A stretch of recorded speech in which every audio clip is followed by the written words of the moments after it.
पीक सध्या कळी ते फुलोऱ्याच्या अवस्थेत आहे। त्यातच राज्यभर झालेल्या संततधार पावसामुळे आणि ढगाळ वातावरणामुळे तुरीवरती कीड रोगांचा प्रादुर्भाव दिसून येतोय। या किडींपासून तुरीचं संरक्षण कसं करावं त्यासाठीच पाहूयात हा पीक सल्ला। तूर हे राज्यात घेतलं जाणारं प्रमुख डाळवर्गीय पीक। बाजारातली मागणी पाहता तुरीचा दरही चांगला मिळतो। त्यातच यंदा सरकारनं कडधान्य विकास कार्यक्रम राबवल्यानं राज्यातील अनेक शेतकऱ्यांनी तूर पिकाची लागवड केली आहे।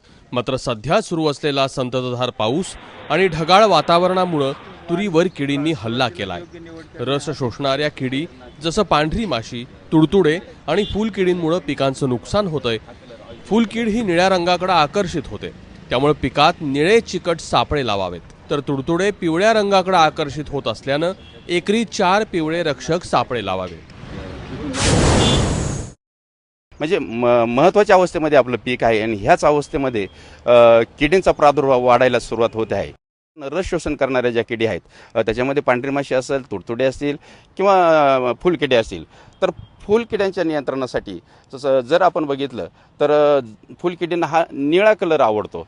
तर आपण निळे चिकट जर आपण सापळे जर लावले, साधारणपणे एका एकरमध्ये जर 20 जागजागी साधारणपणे 10 मीटरच्या अंतरावर जर 20 सापळे जर लावले फुलकिड्याच्या नियंत्रणासाठी, तर मोठ्या प्रमाणात ह्या फुलकिडे त्या कलरकडे अट्रॅक्ट होतात आणि त्याला आपण चिकट द्रव चोळल्यामुळं किंवा त्या हे चिकट हे लावल्यामुळं त्याच्याकडे ते किडे अट्रॅक्ट होऊन ते तिथं जागेवरच चिटकून त्यांचं आयुष्य संपतंय।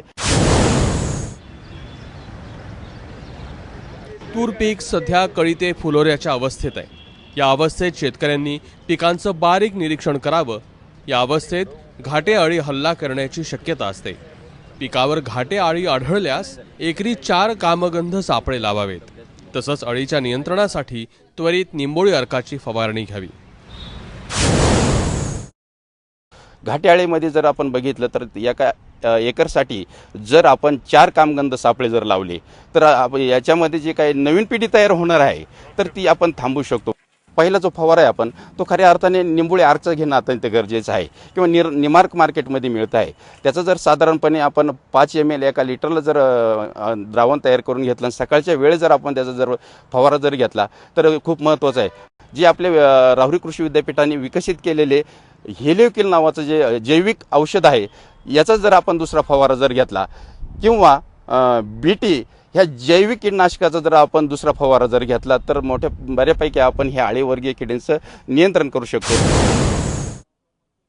गेल्या वर्षी तुरीला मिळालेला दर पाहता अनेक शेतकऱ्यांनी तूर पिकाला प्राधान्य दिलंय। योग्य खत, पाणी व्यवस्थापन आणि जैविक पद्धतीनं किडींचं नियंत्रण ही त्रिसूत्री तूर पिकाच्या उत्पादन वाढीसाठी महत्त्वाची आहे। नितीन ओछा, ABP माझा, राहुरी।